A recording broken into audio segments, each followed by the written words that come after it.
Hello students, आज हम लोग इकोनॉमिक्स का 5 ईयर प्लान कंटिन्यू करेंगे।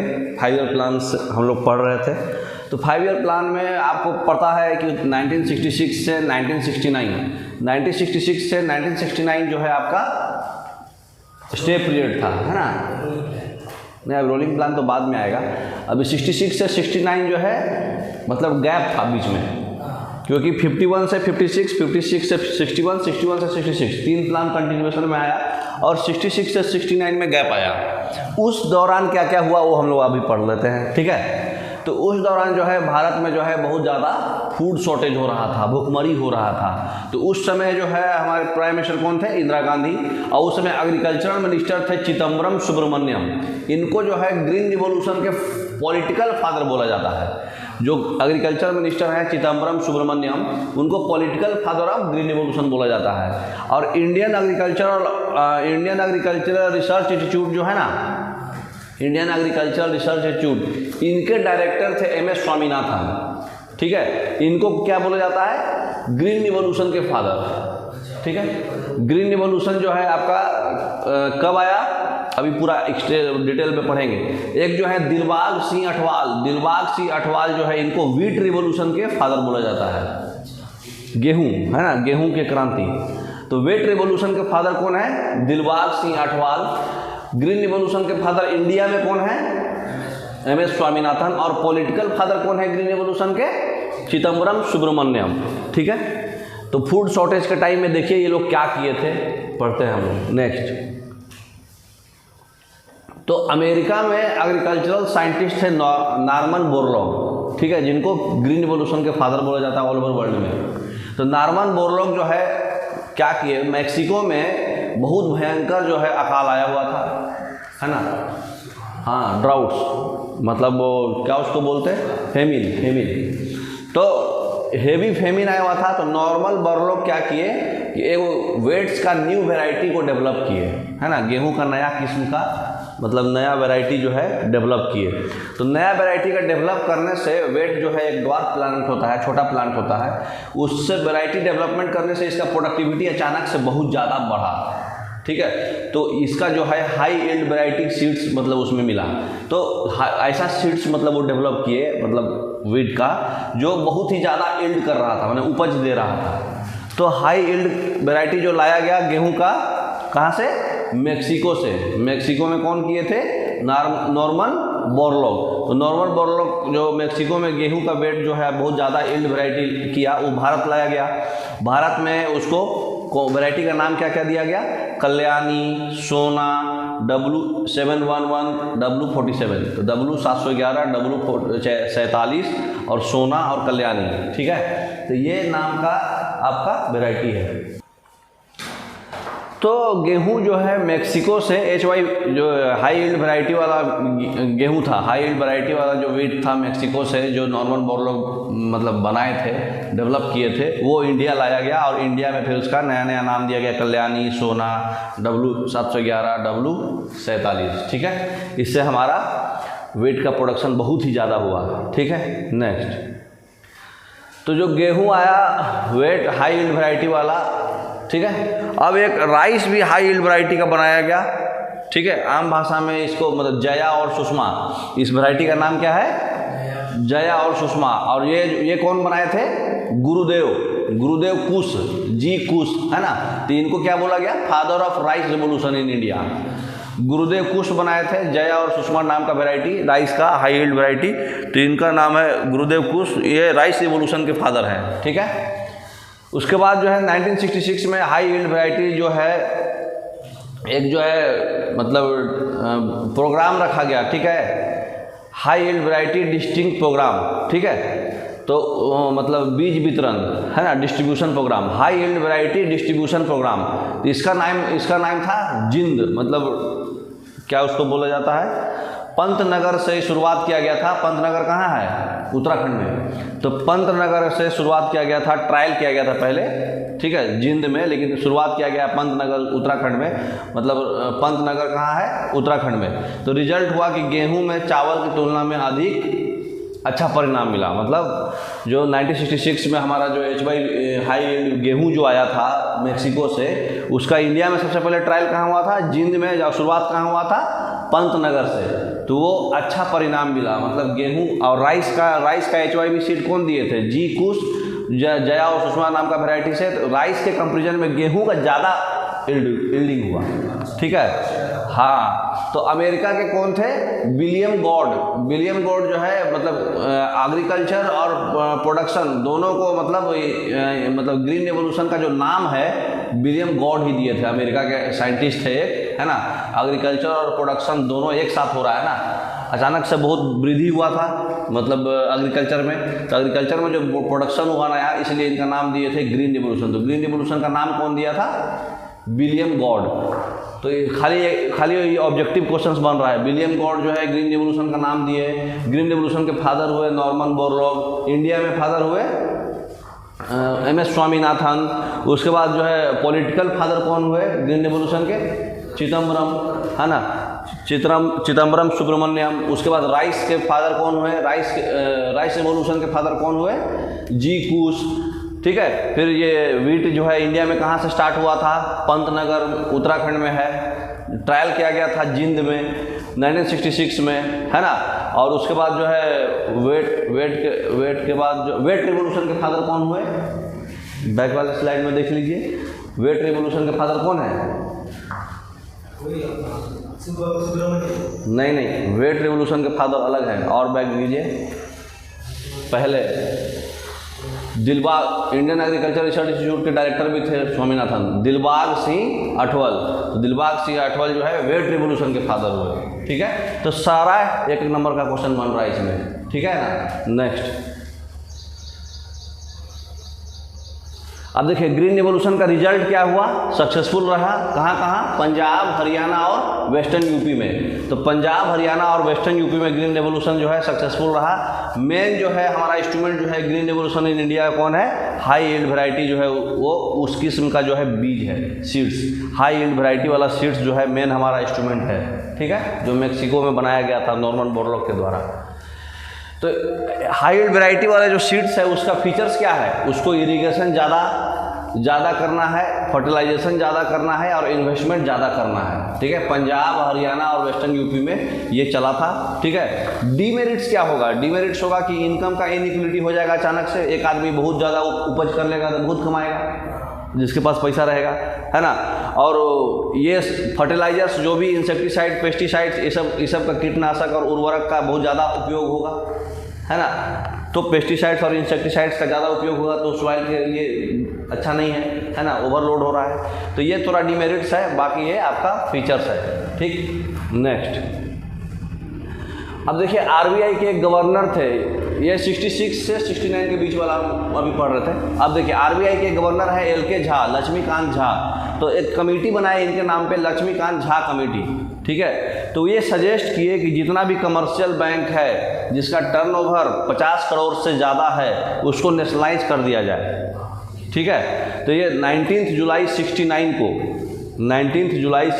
को 14 बैंक का नेशनलाइजेशन हो गया।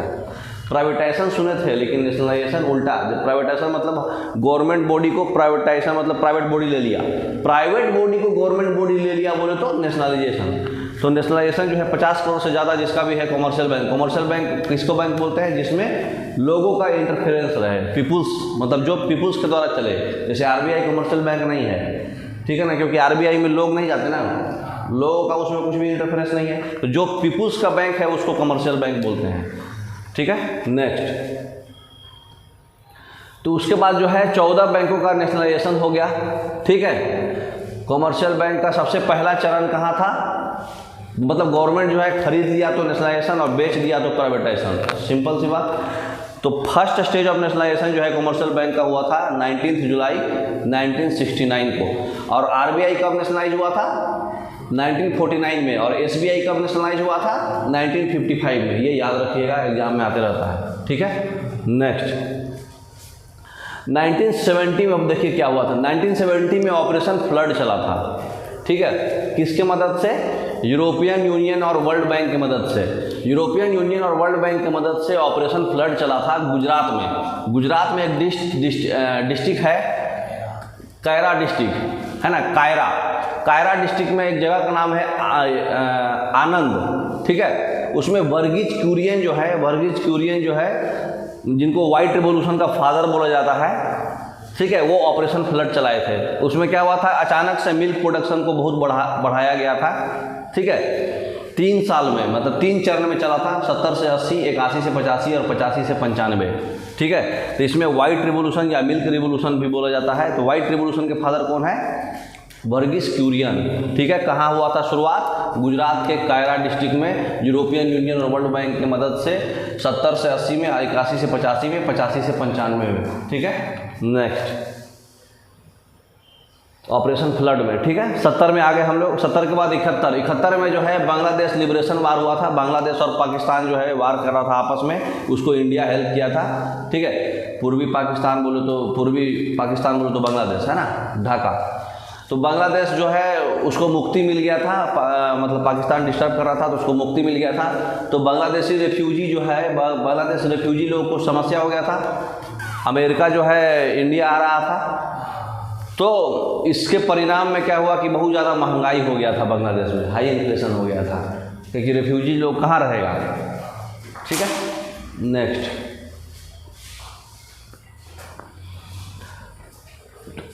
तो वही बात है, नेशनलाइजेशन के बारे में बताया है। कॉमन पर्सन जो है बैंकिंग कर रहा है तो उसको बोलते हैं कमर्शियल बैंक। तो कॉमन पर्सन जो बैंकिंग करेगा उसको कमर्शियल बैंक बोलते हैं। कमर्शियल बैंक का टर्नओवर कितना, जिस कमर्शियल बैंक का टर्नओवर 50 करोड़ से ज़्यादा होगा उसको नेशनलाइजेशन कर दिया जाएगा। तो 14 बैंक नेशनलाइज हुआ था 1969 को, 19 जुलाई को। तो फोर्थ 5 ईयर प्लान जो है आप पढ़े थे कल, 1969 से 1974, उसको थोड़ा सा रिवाइज कर लिया जाए क्योंकि उसमें एक हम लोग ऐड किए। सेल्फ रिलायंस है, गडगिल मॉडल है, ये इतना तो पता है आपको, अशोक रुद्र या एलन मॉडल चाहे गडगिल मॉडल, ठीक है। और ये कौन सा कमेटी था, लक्ष्मीकांत झा कमेटी। लक्ष्मीकांत झा कमेटी में ही बोला गया था कि जिस बैंक का 50 करोड़ से ज़्यादा टर्नओवर है उसको नेशनलाइज कर दिया गया। तो 14 बैंक जो है गवर्नमेंट जो है खरीद लेती है, तो 14 बैंक नेशनलाइज हो जाता है 19 जुलाई 1969 को, ठीक। फिर बांग्लादेश का लिबरेशन वार होता है, बांग्लादेश के रिफ्यूजी लोग को प्रॉब्लम होता है, पाकिस्तान से वार होता है, बांग्लादेश मतलब फ्री हो जाता है। तो पहला स्टेज जो है नेशनलाइजेशन का 19 जुलाई 1969 को हुआ था। फिर ग्रीन रिवॉल्यूशन हम लोग पढ़ लिए 1968, मैंने ग्रीन रिवॉल्यूशन जो है पहली बार यूज हुआ था 1968 में, ठीक है। कौन किए थे, मतलब अभी पढ़ाए हम लोग ग्रीन रिवॉल्यूशन के वर्ड यूज कौन किए थे, स्वामीनाथन तो उसके इंडियन फादर हैं। वर्ड कौन किए थे, विलियम गॉड, हाँ विलियम गॉड यूज किए थे। और इनके फादर कौन है, MS स्वामीनाथन। वर्ल्ड में फादर कौन है, नॉर्मन बोरलॉग। कहाँ से क्यों फादर हुए, क्योंकि वो मैक्सिको में हाई यील्ड वैरायटी सीड्स बनाए थे और उसको इंडिया में लाया गया था। सबसे पहले इंडिया में उत्तराखंड में पंतनगर में यूज किया गया था, ठीक। और वाइट रिवॉल्यूशन के फादर कौन है, वर्गीज क्यूरी ने ऑपरेशन फ्लड 1970 में चलाया गया था यूरोपियन यूनियन और वर्ल्ड बैंक की मदद से। तो वाइट रिवॉल्यूशन जो है वर्गीज क्यूरी जो है गुजरात के कायरा डिस्ट्रिक्ट में स्टार्ट हुआ था, ठीक। उसके बाद बताइए पॉलिटिकल फादर कौन है ग्रीन रिवॉल्यूशन के, चिदम्बरम सुब्रमण्यम एग्रीकल्चर मिनिस्टर थे उस समय 1969 में, इसलिए वो पॉलिटिकल फादर बोला जाता है ग्रीन रिवॉल्यूशन के। राइस रिवॉल्यूशन के फादर कौन है, राइस का कौन सा वेराइटी हम लोग पढ़े थे, जया और सुषमा राइस का जो वेराइटी है। राइस रिवॉल्यूशन के फादर कौन है, पंजाबी वाला कुछ तो नाम था, सिंह। नहीं, वो तो व्हीट रिवॉल्यूशन के फादर हैं। एक बार फास्ट बैक कीजिए क्योंकि वो याद रखना है आपको, बार बार रिवाइज करा रहे हैं आपको, मेन पेज में ही सब कुछ है। फास्ट का मतलब इतना फास्ट भी नहीं जाना है,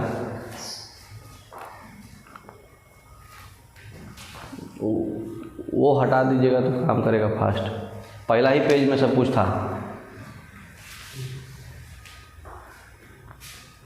कौन है, पॉलिटिकल फादर है ग्रीन रिवॉल्यूशन के चिदम्बरम सुब्रमण्यम, ठीक है। व्हीट रिवॉल्यूशन के फादर कौन है, दिलबाग सिंह अठवाल, ठीक है, दिलबाग सिंह अठवाल।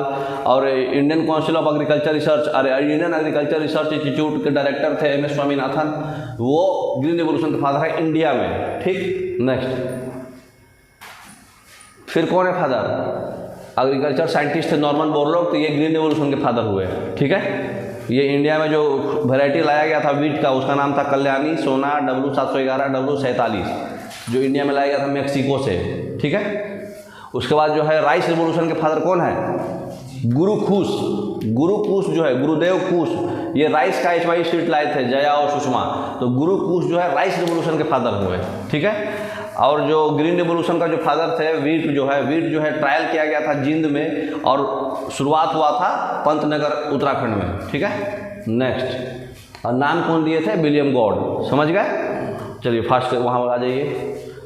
LK झा कमेटी हो गया। LK झा कमेटी ही बताए थे कि भाई जिसका 50 करोड़ से ज़्यादा है टर्नओवर, उसको नेशनलाइज कर दिया जाए। ठीक, ग्रीन रिवोल्यूशन में जो फार्मर्स को एक क्रेडिट दिया जाता है, ये बैंक को नेशनलाइज किए थे LK झा कमेटी, और ग्रीन रिवोल्यूशन में फार्मर्स को एक क्रेडिट दिया जाता है।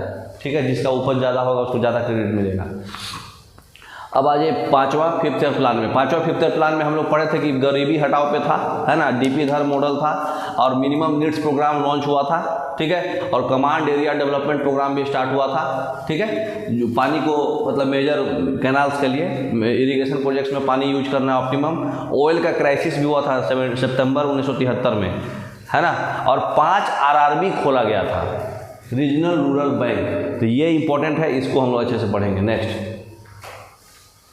तो रीजनल रूरल बैंक जो है, इसमें क्या होता है, इसका ऑनरशिप जो है सेंट्रल गवर्नमेंट 50% करती है, स्टेट गवर्नमेंट 15% करती है, और बाकी जो है स्पॉन्सर्ड जो बैंक है वो 35% करती है। ये भी एग्जाम में बहुत आता है। तो रीजनल डेवलपमेंट के लिए ये रीजनल रूरल बैंक खोला जाता है। तो 5 खोला गया था, खाली पहला एग्जाम में ज़्यादातर आता है, याद रखिएगा उसका नाम।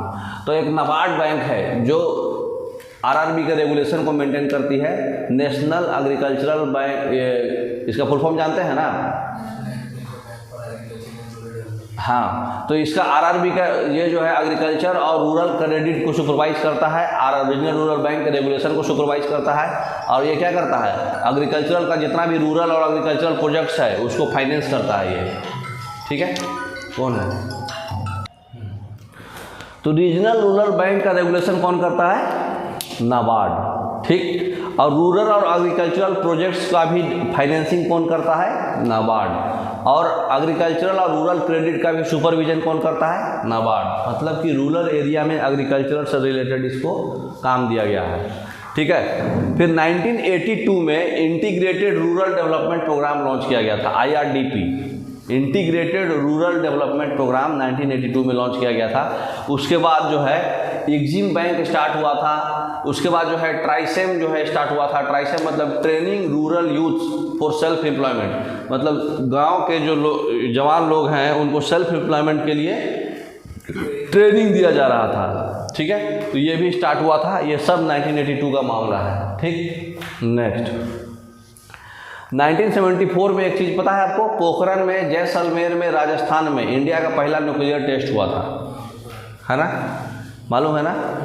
ऑपरेशन स्माइलिंग बुद्धा बोलते हैं इसको, है ना, एग्जाम में आता है बार बार। पहला न्यूक्लियर टेस्ट हुआ था पोखरन में, जैसलमेर, गुजरात, राजस्थान में 1974 में, ऑपरेशन स्माइलिंग बुद्धा, जिसका टारगेट था 5.7%, लेकिन अचीव हुआ था 3.3%।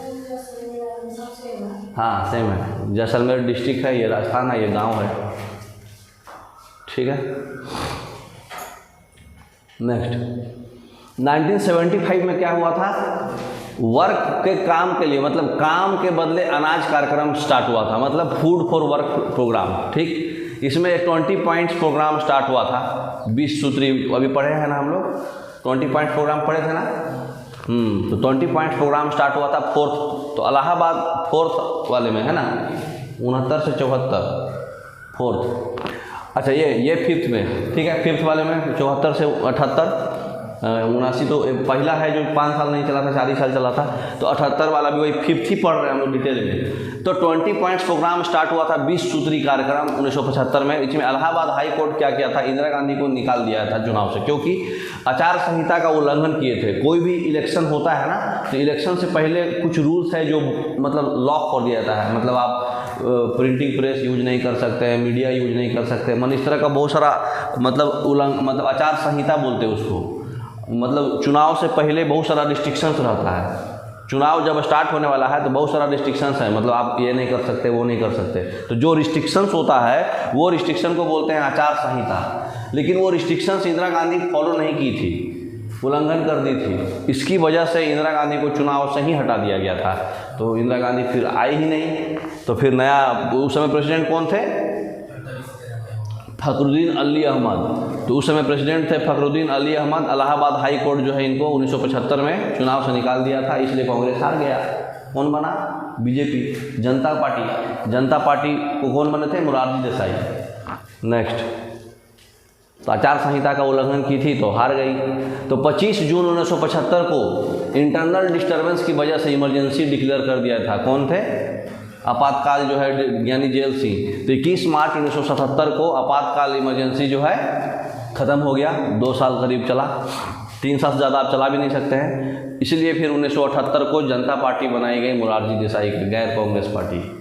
तो 75 में ही उनको आचार संहिता से हटा दिया गया था। तो जब हटाया गया तब उनको इमरजेंसी लगा दिया, नेशनल इमरजेंसी। तो इमरजेंसी डिक्लेयर हुआ था, मालूम है ना। तो ये पीस, इंटरनल पीस डिस्टर्ब हो गया था इसकी वजह से। एक्चुअली मार भी हुआ था, इंडो चाइना वार, इंडो पाक वार भी हुआ था 71-72 में। तो उसकी वजह से भी डिस्टर्बेंस था। तो इंटरनल पीस डिस्टर्ब हो गया था, इसलिए तीसरा वाला नेशनल इमरजेंसी लगा दिया गया। तो 75 में नेशनल इमरजेंसी जो लगा 21 मार्च 1977 में, फिर उसको ख़त्म हुआ। उसके बाद 78 में जनता पार्टी बना मोरारजी देसाई का। ठीक, नेक्स्ट,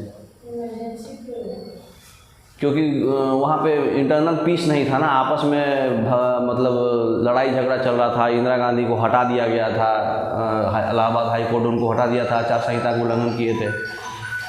और ऊपर से पाकिस्तान से मार भी हुआ था। तो 75 में ही हट गई, 75 से 78 ऐसे ही लबारिश। तो 1971 में बांग्लादेश लिबरेशन वार में, तो समझ गए, पढ़ लिए हैं। नेक्स्ट, 1978 में मोरारजी देसाई का गवर्नमेंट बना। उस समय जो है एक नया सलाहकार थे, एडवाइज़र थे, DT लकड़वाला। ये जो है 5 ईयर प्लान को रोलिंग प्लान में कन्वर्ट कर दिए, DT लकड़वाला। तो DT लकड़वाला जो है 1978 से 1983 का प्लान रखा गया। ठीक, वो 5 ईयर प्लान के बदले रोलिंग प्लान को ही, मतलब 5 ईयर का ही प्लान था, लेकिन रोलिंग प्लान नाम दे दिया गया। तो 78 से 83 ऐसा प्लान किया गया। तो 78 से 83 प्लान किया गया, लेकिन फिर 1980 में इलेक्शन हुआ, उसमें फिर इंदिरा गांधी जीत गई। तो 1980 में इलेक्शन हुआ, इंदिरा गांधी जीत गई, तो फिर 78 से 80 ही रह गया। तो इसको 5 ईयर प्लान से हटा दिया गया। पाँचवा हम लोग पढ़े थे, 5वां के आगे अभी पढ़ना है। तो 5वां से मतलब इसको 5 ईयर प्लान, रोलिंग प्लान नाम लेकर के 78 से 80 प्लान हॉलीडे में डाल दिया गया। इंदिरा गांधी आ गई, अपना काबिल थी ज़्यादा, हटा दी। ये तो जनता पार्टी दिया था ना जी 78 से 83 का प्लान, लेकिन इसी बीच में वो अपना गवर्नमेंट हार गया। तो अब गवर्नमेंट हार गया तो इंदिरा गांधी आ गई। इंदिरा गांधी आ गई तो इलेक्शन जीती, इंदिरा गांधी हटा दी। पुराना कोई नहीं चलेगा, हमारा नया प्लान चलेगा। नहीं तो इंदिरा गांधी कुछ भी कर सकती थी उस समय, इंदिरा गांधी है वो। तो 1980 में इलेक्शन हुआ, फिर इंदिरा गांधी जीत गई। तो रोलिंग प्लान कौन स्टार्ट किया था, किसका मॉडल था, गुन्नार मैड्रिल मॉडल था। कल ही पढ़ चुके थे हम लोग। अंडर डेवलप और डेवलपिंग के लिए यह है रोलिंग प्लान।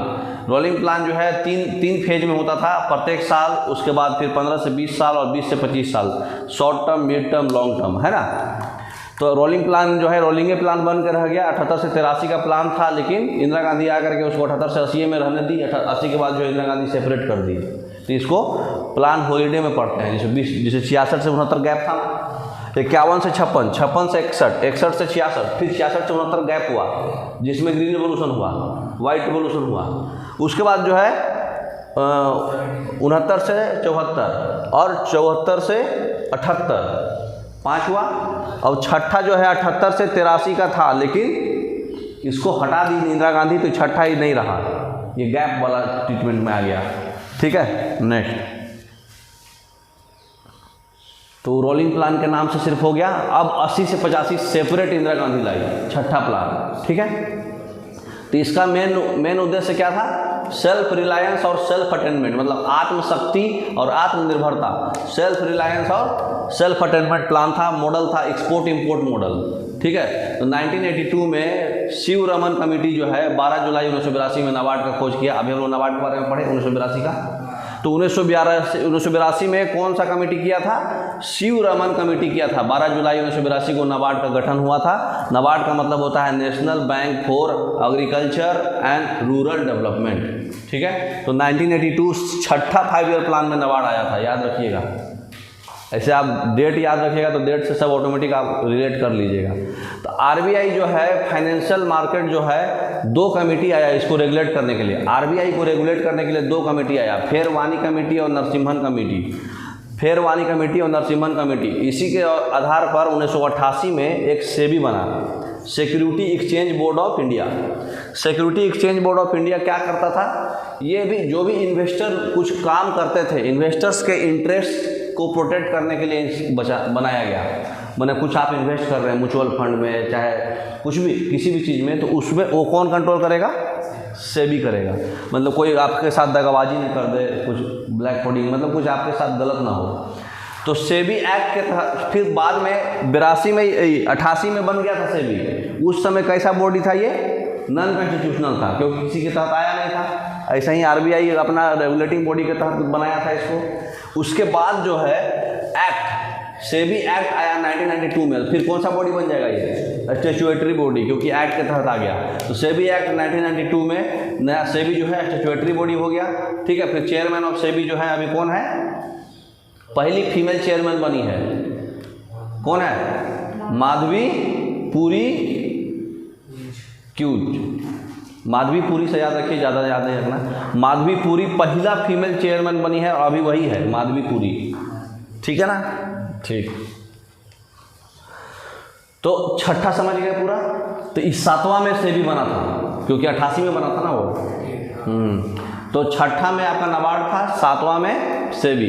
तो 7वां में हमारा क्या था? रोजी रोटी और उत्पादन, मतलब फूड वर्क और प्रोडक्टिविटी पे फोकस किया गया था। ये कौन सा मॉडल था?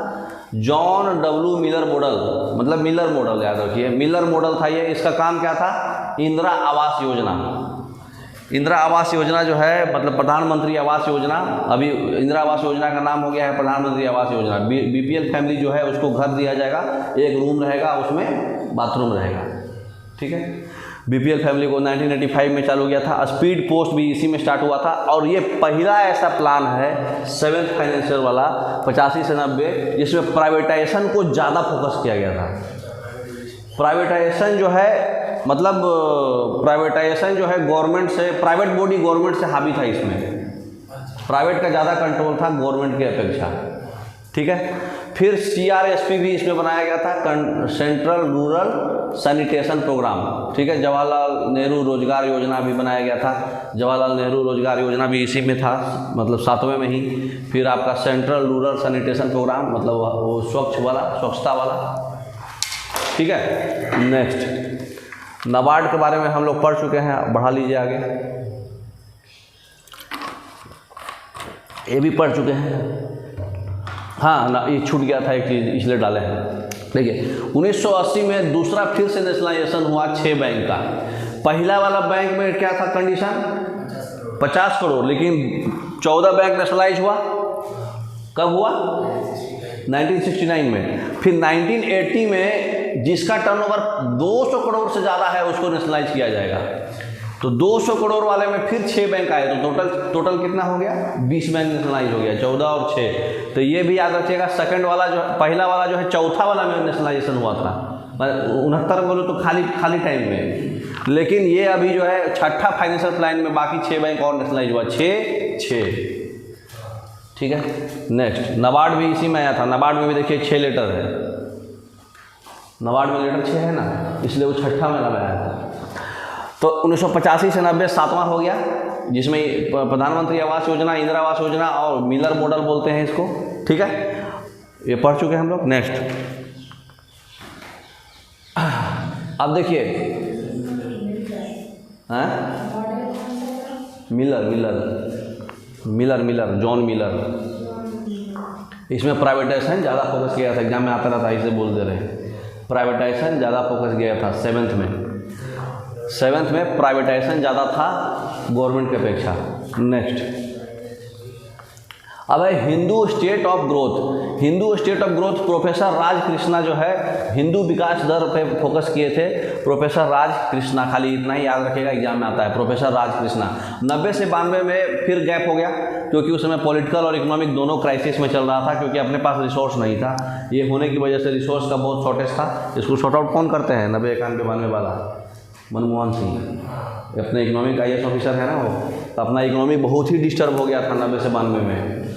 तो राजीव गांधी की इफेक्ट की वजह से, राजीव गांधी उस समय नया 1985 में इंदिरा गांधी मर गई, और 1985 में इंदिरा गांधी मरने की वजह से राजीव गांधी आए, और राजीव गांधी आए, उस ज्ञानी जेल सी थे प्रेसिडेंट, तो ज्ञानी जेल सी प्रेसिडेंट थे। इंदिरा गांधी मरी तो राजीव गांधी को ही ले आया, क्योंकि वो फेवर करती थी उसका।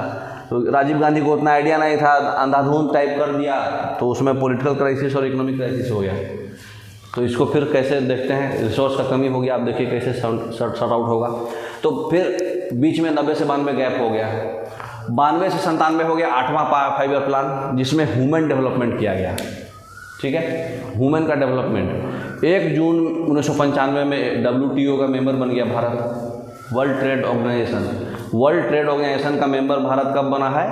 1 जनवरी 1995 को। 1993 में प्रधानमंत्री रोजगार योजना भी स्टार्ट हो गया। 1995 में mid day meal scheme start हो गया, है ना। तो सब जो है 8वां वाला में हुआ है, सबसे ज़्यादा ग्रोथ 8वां का ही है। ये कौन सा मॉडल है? राव मनमोहन मॉडल। देखिए मनमोहन सिंह ही बताए ना आपको कि 90-92 में डिस्टर्ब हो गया था इकोनॉमी अपना, तो राव मनमोहन मॉडल बनाया था मेन 8वां वाला, समझ गए। मिड डे स्कीम के बाद जो है 1997 में कौन सा योजना हुआ? गंगा कल्याण योजना। तो इसमें योजना बहुत आया, प्रधानमंत्री रोजगार योजना, मिड डे मील योजना, गंगा कल्याण योजना, ये सब 8वें में ही आया है 92 से 97 वाले में। तो 92 से 97 में सबसे ज़्यादा सक्सेसफुल रहा एनर्जी सेक्टर में भी 26% प्राथमिकता दिया गया। टारगेट 5.6 था, देखिए अचीव कितना हुआ? 6.8%। तो सबसे ज़्यादा सक्सेसफुल पूरे 5 ईयर प्लान, 12 5 ईयर प्लान है, 12 में से 8वां सबसे ज़्यादा सक्सेसफुल है, एग्जाम में आता है। नेक्स्ट, 9वां जो है 1997 से 2002। एक्चुअली 5 ईयर प्लान में बहुत कुछ हुआ था, जो मेन चीज़ है वही इसमें हम लोग पढ़ रहे हैं, ज़्यादा कचरा माइंड में नहीं रखने के लिए। तो 97 से 2002 में जो है सोशल जस्टिस इक्वलिटी किया गया था, मतलब ग्रोथ करना है विथ स्टेबिलिटी करना है। विथ स्टेबिलिटी करने का मतलब कैसा ग्रोथ हो गया? मतलब हम कुछ गड़बड़ाएगा भी तो हमारा गड़बड़ाना नहीं, क्योंकि उस समय हम लोग इकोनॉमी ख़राब से गुजर चुके थे, 90-92 में क्राइसिस में आना था, तो कुछ गड़बड़ाया भी तो हमारा क्राइसिस नहीं आना। तो 10वां प्लान हो गया ग्रोथ विथ स्टेबिलिटी, खाली ध्यान रखिएगा नाम 9वां।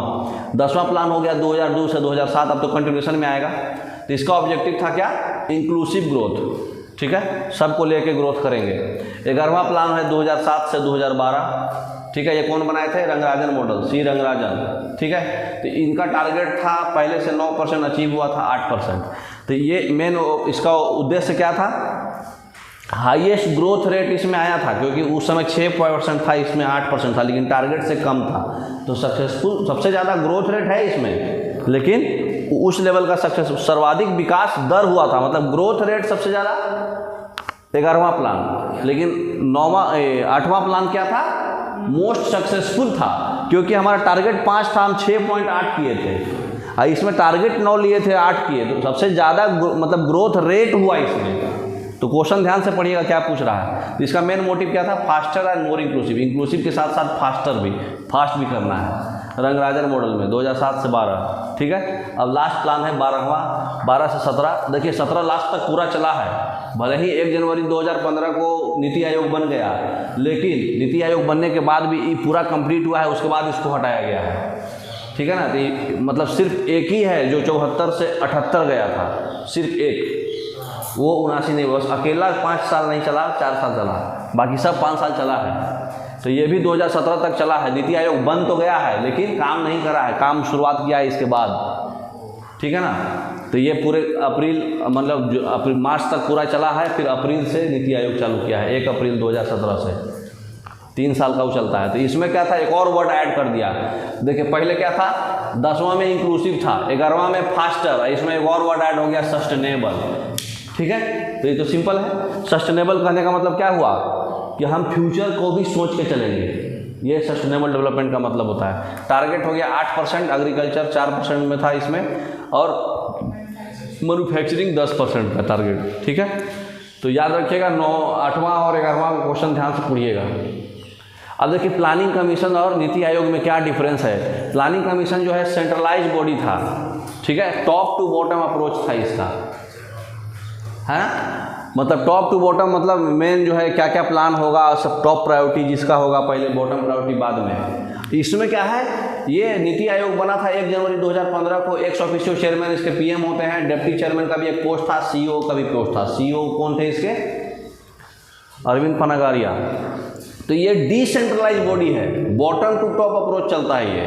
मतलब ये कोऑपरेटिव, मतलब ये कोऑपरेटिव, ये कैसा बॉडी था, नॉन कॉन्स्टिट्यूशनल बॉडी था, है ना। ये कैसा बॉडी है, कोऑपरेटिव फेडरलिज्म, ठीक है, फेडरलिज्म था, थोड़ा स्पेलिंग मिस्टेक हो गया। तो कोऑपरेटिव फेडरलिज्म बॉडी है, ये बॉटम टू टॉप अप्रोच में चलता है। ठीक है, तो याद रखिएगा। ये थोड़ा खोल दीजिए, इधर गर्मी बहुत हो।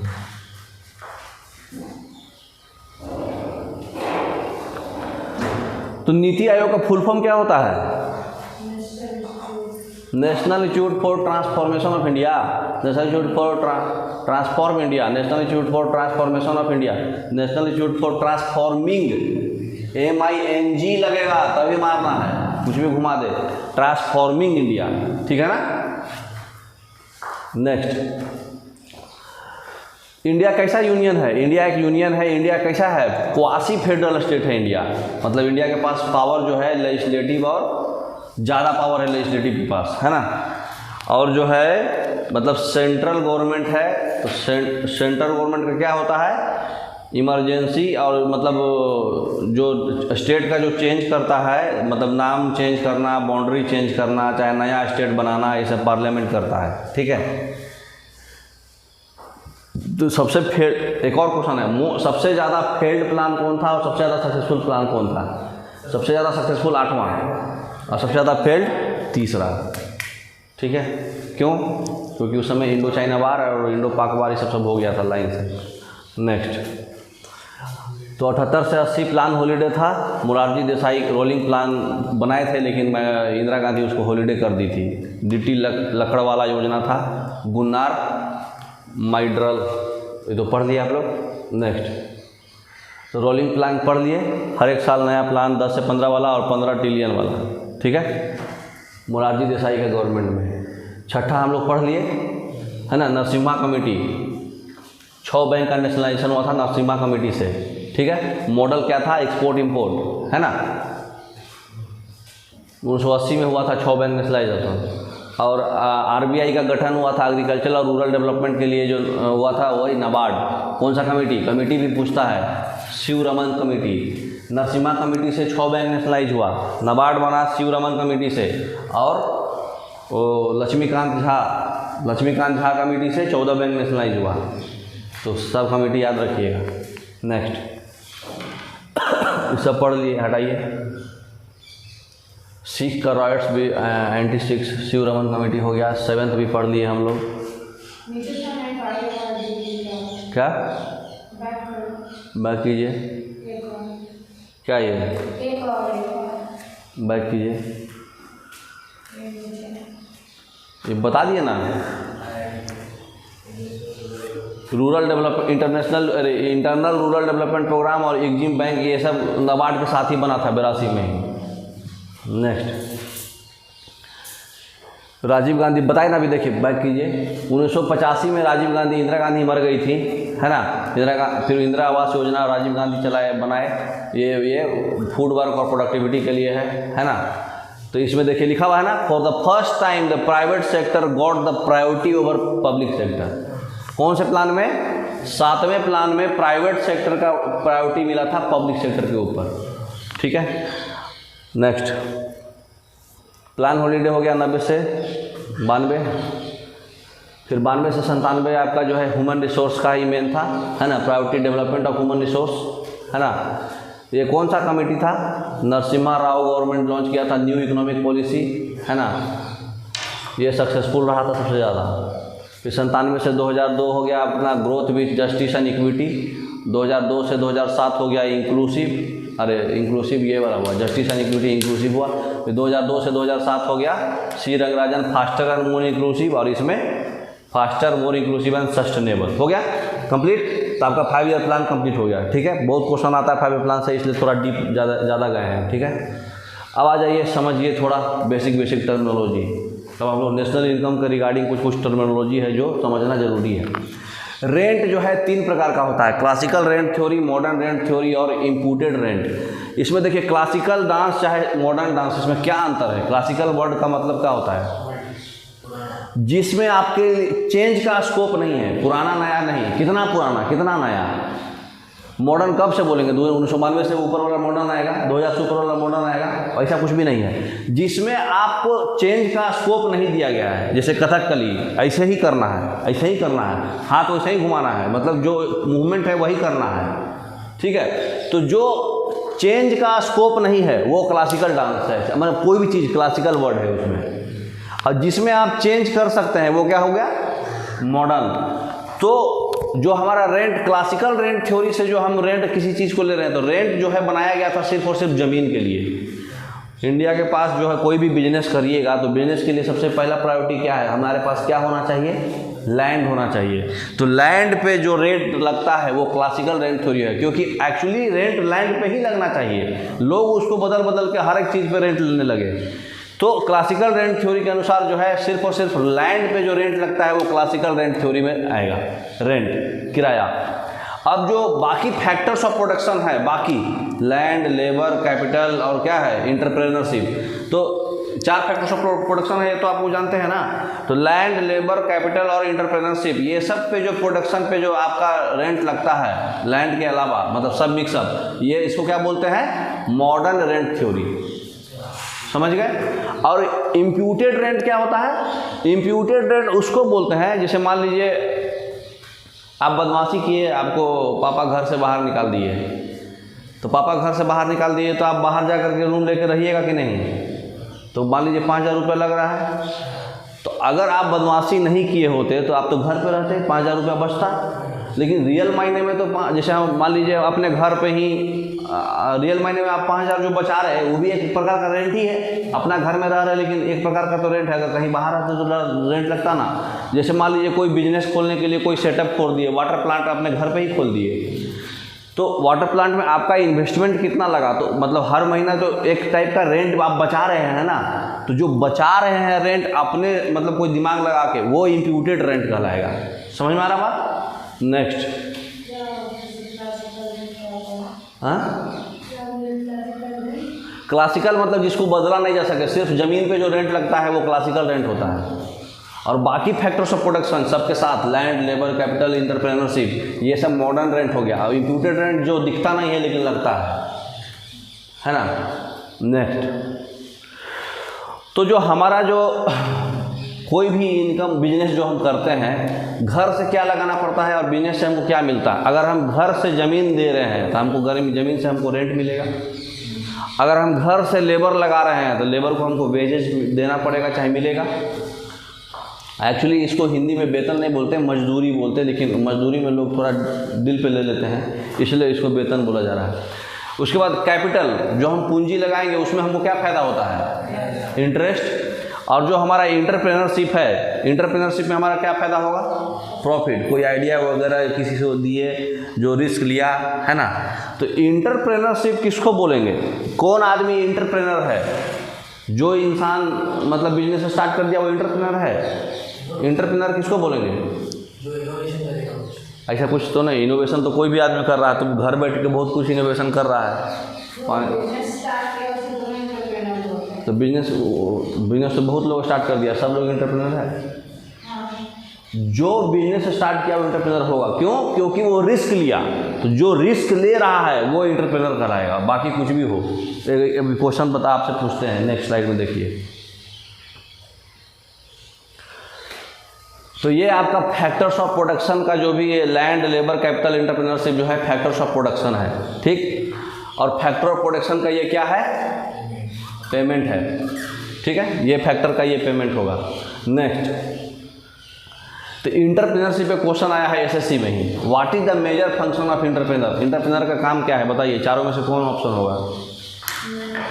Management, idea of production, finance, risk taking. जब मेजर फंक्शन पूछा है तो चारों कैसे हो जाएगा?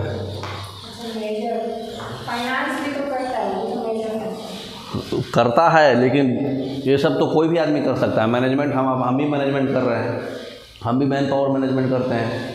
कितना एजेंसी लेवल कहाँ जाएगा, कितना गैंग स्टाफ कहाँ जाएगा, हम भी कर रहे हैं मैनेजमेंट। हम इंटरप्रेन्योर हैं क्या? जो रिस्क लेता है, जोखिम उठाता है, उसको इंटरप्रेन्योर मेजर बोलेंगे। ये सब काम सब लोग करता है। आइडिया प्रोडक्शन तो बहुत लोगों को बहुत कुछ माइंड में आते रहता है, अरे ऐसा कर देंगे, वैसा कर देंगे। फाइनेंस भी बहुत लोग दे सकता है, लेकिन जो रिस्क लेगा वही इंटरप्रेन्योर बनेगा। या तो वो हारेगा या तो जीतेगा, जो भी हो, ठीक है। तो ये मेजर है आपका। नेक्स्ट, तो हम लोग ऑलरेडी फर्स्ट क्लास में पढ़े थे, लेकिन उसको हम बोर्ड पे पढ़ाए थे, इसलिए यहाँ दिखा दे रहे हैं, ठीक है। 1868 में दादा भाई नौरोजी जो है नेशनल इनकम के फादर कहलाते थे, क्योंकि वो एक बुक लिखे थे, poverty and un British rule in India. First time जो है नेशनल इनकम जो है उस समय कैलकुलेट करे थे दादा भाई नौरोजी, लेकिन साइंटिफिक तरीके से नहीं करे थे, ठीक है। उसके बाद जो है नेशनल इनकम अकाउंटिंग के फादर कौन है? कांग्रेस के एक लीडर है साइमन कुजनेट। तो साइमन कुजनेट जो है नेशनल इनकम अकाउंटिंग के फादर थे एंशिएंट हिस्ट्री में, ठीक है। नेक्स्ट, एक और 1933 में सबसे पहली बार, 33-34 जो बोलो, एग्जाम अलग अलग बुक में अलग देता है, 33-34, डॉक्टर VK राव, ये जो है नेशनल इनकम साइंटिफिक बेसिस पे कैलकुलेट किए थे।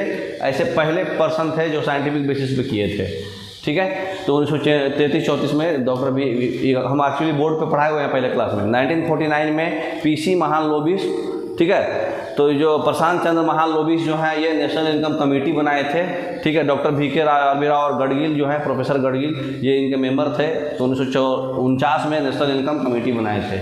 उसके बाद जो आया आपका CSO आया था, ठीक है। तो उसके बाद जो है सेंट्रल स्टैटिकल ऑर्गेनाइजेशन था पहले, बाद में ऑफिस हो गया, ठीक है। तो सेंट्रल स्टैटिकल ऑफिस है, ऑर्गेनाइजेशन नहीं है, याद रखना, एग्जाम में गलत नहीं मारना। CSO का फुल फॉर्म क्या है? Central statistical office. इसका एम क्या है? नेशनल इनकम डाटा को हम पब्लिश करना। और कलेक्ट कौन करेगा? NSSO, नेशनल स्टैटिस्टिकल सर्वे ऑर्गेनाइजेशन कलेक्ट करेगा, NSSO, लेकिन पब्लिश कौन करेगा? CSO, ठीक है। 2019 में CSO का नाम हो गया NSO। ये जो सेंट्रल वर्ड था ये नेशनल हो गया, बाकी सब सेम है, नेशनल स्टैटिस्टिकल ऑफिस, ठीक है। ये कौन मिनिस्टर देखता है? कल भी बताए थे, मुफ्ती, ठीक है, मौसपी, है ना। ये हो गया। नेक्स्ट, अब देखिए हम जो भी मतलब नेशनल इनकम है उसको नापेंगे कैसे, कैलकुलेशन कैसे करेंगे? तो इसका 3 मेथड है। एक है इनकम मेथड। इनकम मेथड में क्या है? रेंट जोड़ दो, वेजेज जोड़ दो, इंटरेस्ट जोड़ दो, प्रॉफिट जोड़ दो। ये बैक कीजिए, इसीलिए किए थे वो। ये देखिए, ये जो आपका फैक्टर्स ऑफ प्रोडक्शन का जो हमारा पेमेंट है, इस सब को जोड़ दिए तो आ जाता है ना। तो इस फैक्टर्स ऑफ प्रोडक्शन का जो भी पेमेंट है, RWIP, ये सब जोड़ दिए तो हमारा इनकम मेथड से कैलकुलेट हो जाएगा, मतलब सारा इनकम कंप्लीट हो जाएगा, ठीक। नेक्स्ट, तो ये हमारा सारा इनकम हो गया RWIP। दूसरा है एक्सपेंडिचर मेथड। एक्सपेंडिचर मेथड में प्राइवेट कंजप्शन, ठीक है, एक्सपेंस लेंगे, फिर गवर्नमेंट का एक्सपेंडिचर लेंगे। हाँ, एक चीज़ फिर इसमें हम आगे और भी लेंगे, इन्वेस्टमेंट लेंगे। तो इन्वेस्टमेंट और सेविंग में क्या अंतर है, पहले ये समझना ज़रूरी है। बहुत लोगों को कन्फ्यूजन होता है इन्वेस्टमेंट सेविंग्स। तो सेविंग्स जो है नेशनल इनकम में इंक्लूड नहीं करते हैं। क्यों नहीं करते हैं? एक एग्जाम्पल समझिए। 100 किलो आप उपज किए, 50 किलो बेच दिए, 50 किलो घर पे रख दिए। अगली बार आपको 75 किलो उपज किए और जो 50 किलो घर पे रखे थे 125 किलो वो भी बेच दिए। तो नेशनल इनकम तो भाई जो जितना आप उपज करते हैं वो नेशनल इनकम में आ जाता है। तो आप 100 किलो उपज किए, 50 किलो बेचे, 50 किलो घर पे रख लिए सेविंग्स में। अगली बार जो है आप 75 किलो ही उपज किए ना, लेकिन पहले वाला जो 50 किलो था वो भी 125 किलो बेच दिए। तो आपका डबल डबल नेशनल इनकम में 2 बार काउंट हो गया कि नहीं? यहाँ 100 किलो हो गया, यहाँ 125 किलो हुआ, जबकि आप यहाँ पे 100 किलो था, यहाँ पे आप 75 किलो किए थे, तो बाकी 50 किलो कहाँ गया? 100 किलो कोई इंसान फार्मर्स उपज किया, 50 किलो बेच दिया, 50 किलो रख लिया वो स्टोर में। लेकिन जो नेशनल इनकम है जितना उपज करता है वो कंसिडर करता है। तो नेशनल इनकम तो 100 किलो का कंसिडर लिया, 100 किलो आप 100 किलो उपज किए, हमारा इनकम 100 किलो हुआ, लेकिन 85 किलो बिका, बाकी 50 किलो आप घर पे रख लिए। तो अगली बार जो है आप 75 किलो उपज किए, लेकिन पहले से 50 किलो आपके पास था, 125 किलो बेच दिए आप। तो नेशनल इनकम तो 125 किलो, जो फाइनल जो मोटो आया 125 किलो उसको लिया, क्योंकि आप 50 किलो जो रखे थे वो भी जोड़ दिया इसमें। तो जो 50 किलो सेविंग रखे वो तो 2 बार जुट गया ना इसमें। तो डबल डबल ना आए, इसलिए सेविंग्स को कभी भी नेशनल इनकम में नहीं लिया जाता है। जो आप, क्योंकि सेविंग्स किसको बोलते हैं? इन्वेस्टमेंट और सेविंग्स में क्या अंतर है? नेक्स्ट स्लाइड में समझाते हैं आपको। देखिए यहाँ पर कौन कौन आएगा इसमें एक्सपेंडिचर मेथड में, जो प्राइवेट बॉडी एक्सपेंडिचर करेगा, जो गवर्नमेंट बॉडी एक्सपेंडिचर करेगा, जो इन्वेस्टमेंट करेंगे आप, और कुछ एक्सपोर्ट होगा सो इंपोर्ट माइनस करना पड़ेगा, क्योंकि इंपोर्ट हम लोग वापस ले रहे हैं, दूसरे से मतलब ले रहे हैं, ठीक है। तो ये सब प्लस और माइनस इंपोर्ट, यही होगा एक्सपेंडिचर हमारा। लेकिन सेविंग्स नहीं लेते हैं नेशनल इनकम में, तो इसका मतलब क्या हुआ? सी बोले तो कंजप्शन प्राइवेट, सी, और जी बोले तो गवर्नमेंट एक्सपेंस, आई बोले तो इन्वेस्टमेंट, और एक्स बोले तो एक्सपोर्ट, और माइनस एम बोले तो इंपोर्ट। ये पोर्शन, ये सी प्लस जी प्लस आई प्लस एक्स माइनस एम, ये क्या हुआ? एक्सपेंडिचर मेथड से हमारा नेशनल इनकम कैलकुलेट होगा। अब देखिए सेविंग्स जो है नेशनल इनकम में नहीं लेते हैं, क्योंकि सेविंग्स में अभी हम आपको एग्जाम्पल से बता दिए कि 2 बार हो जा रहा है। अच्छा, सेविंग्स उसमें बोलते हैं जो चीज़ में आप कुछ छेड़खानी नहीं कर रहे हैं। इन्वेस्टमेंट किसको बोलते हैं? जैसे मान लीजिए आपके पास पैसा बहुत हो गया, तो आप कुछ सामान खरीद लिए, मतलब प्लॉटें खरीद लिए मान लीजिए, तो हम लोग जो भी इन्वेस्टमेंट करते हैं उसको फर्दर यूज करने के लिए करते हैं, उसको आप फर्दर यूज कीजिएगा। कोई बाल बच्चा करता है तो उसको पढ़ाता है, लिखाता है, खर्चा करता है, तो क्यों खर्चा करता है? क्योंकि हमको फ्यूचर में उसको कुछ रिटर्न मिलेगा। तो अगर हमको रिटर्न मिलने वाला है उसको हम इन्वेस्टमेंट बोलेंगे। सेविंग्स में हमको कोई रिटर्न नहीं मिलता है, अब बैंक में पड़ा हुआ है, उसको प्रॉफिट जो मिला वो आपका इन्वेस्टमेंट टाइप यूज हो जाएगा। ऐसे ही जो पैसा आप सिर्फ बचा के रखे हुए हैं, यूज नहीं कर रहे हैं, कहीं यूज कर लीजिएगा तो इन्वेस्टमेंट कराएगा, ठीक है। तो जो रखे हुए हैं वो तो नेशनल इनकम में नहीं आएगा वो, लेकिन कहीं यूज कर रहे हैं फर्दर रिटर्न के लिए, तो वो आपका इन्वेस्टमेंट में आएगा। समझ रहे? तो सेविंग्स नहीं आता है। और भी चीज़ देखिए क्या क्या नहीं आता है, पढ़ लेते हैं हम लोग। तो इन्वेस्टमेंट वर्सेस सेविंग समझ गए। रिटर्न के लिए जो चीज़ है वो इन्वेस्टमेंट है, और जो फ्यूचर में भविष्य के लिए सिर्फ सेविंग्स है, लेकिन इसका हम लोग कुछ यूज नहीं कर रहे हैं। नेक्स्ट, अब देखिए एक लास्ट मेथड होता है प्रोडक्ट सेल या वैल्यू एडिशन मेथड। इसमें जैसे एग्जांपल समझिए, हम कोई फार्मर जो है गेहूँ उपज किया, 100 रुपये बेचा, आटा मिल वाला उसको आटा बना के 150 रुपये में बेचा, बेकरी वाला जो है 150 रुपये में ख़रीद के 200 रुपये में बेचा। तो हमारा नेशनल इनकम कितना होगा? ब्रेड फाइनल हमारा कितना में बिका? 200 रुपये में, तो वो हमारा एक ब्रेड का दाम 200 रुपया, वो हमारा नेशनल इनकम है। लेकिन वैल्यू एडिशन भी इसको बोलते हैं, जो सेल हुआ मैंने बिका 200 में, इसका मतलब कि नेशनल इनकम 200 है। लेकिन वैल्यू एडिशन कितना हुआ? तो देखिए फार्मर्स जो है लागत तो 0 रुपये मान के चलते हैं लगाया, जो वो सब पैसा लगाया ना, फर्टिलाइजर तो सब उसमें जोड़ा हुआ है 100 रुपये में, तो वो लागत उसका 0 मानते हैं। फिर आटा मिल वाला 100 रुपये में खरीदा, लेकिन बेचा कितना में? 150 रुपये में, तो वैल्यू उसका तो 50 रुपये हुआ ना। फिर आटा मिल वाले से बेकरी वाला बनाया तो 150 में खरीदा था, बेचा 200 में, तो वैल्यू एडिशन तो 50 हुआ। तो टोटल वैल्यू एडिशन कितना हुआ? 200। तो यही 200 रुपया आपका नेशनल इनकम है, वैल्यू एडिशन, ठीक है। तो जो प्रोडक्ट है, जो उसका सेल्स है, जो वैल्यू एडिशन है, वो आपका नेशनल इनकम में अकाउंट होगा। तो ये आपका तीसरा मेथड हुआ नेशनल इनकम निकालने का, ठीक। अब देखिए नेक्स्ट, कौन कौन नेशनल इनकम में नहीं आएगा, कौन कौन चीज़ जो है नहीं लिया जाता है नेशनल इनकम में। पहला सेविंग बता चुके हैं। दूसरा कंट्रीब्यूशन ऑफ हाउस वाइफ, जो गृहिणी लोग योगदान करती हैं, जैसे मान लीजिए माँ है, चाहे बीवी है, चाहे बहन है, ये लोग जो किचन में खाना पकाती है, उसको वो भी तो बहुत काम करती हैं, लेकिन उसको हम लोग नेशनल इनकम में नहीं लेते हैं। अब लोग लड़कियां इसमें बोल सकते हैं कि भाई हमारे साथ तो बचपन से अन्याय होते आ रहा है, इसलिए अन्याय आज भी चल रहा है। ऐसा कुछ नहीं है। जो हाउस होल्ड कोर्स होता है, जो घर का कार्य होता है किचन का, उसको आप अकाउंट नहीं कर सकते हैं कि